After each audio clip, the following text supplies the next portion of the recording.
उसकी दादी को एक एनजीओ में जाना था, जिसके लिए वह पहले ही उसे आगाह कर चुकी थी।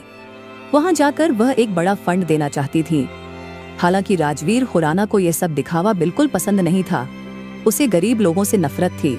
उसका मानना था कि इस दुनिया में वे बस नाली के कीड़े हैं जो सिर्फ गंदगी फैलाने के लिए पैदा हुए हैं। इन लोगों को जीने का कोई हक नहीं। उसे गुस्सा आता था गरीबों पर।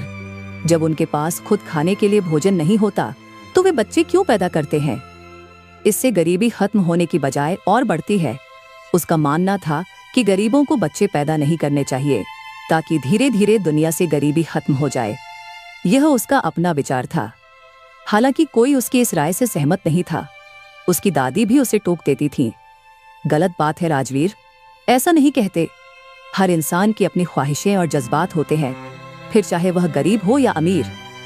लेकिन राजवीर जवाब देता, दादी, इसमें गलत क्या है?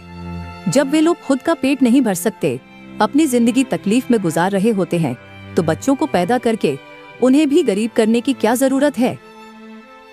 दादी एक गहरी सांस लेकर खामोश हो जाती, क्योंकि राजवीर से जीतना उनके लिए मुमकिन नहीं था।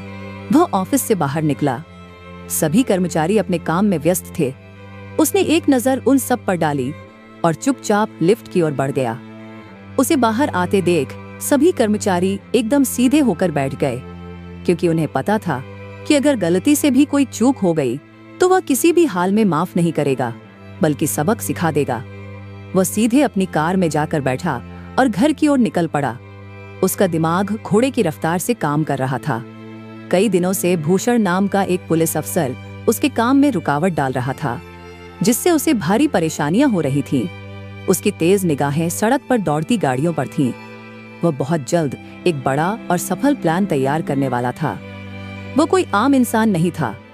दुनिया के लिए वह एक नामी बिजनेसमैन था, लेकिन अंधेरे की दुनिया में वह एक माफिया का बॉस था, जिसके लिए यह सब काम करना बेहद आसान था। संजय उसका सबसे भरोसेमंद साथी, उसका राइट हैंड था, जो उसके हर गलत काम में पूरी तरह शामिल रहता था।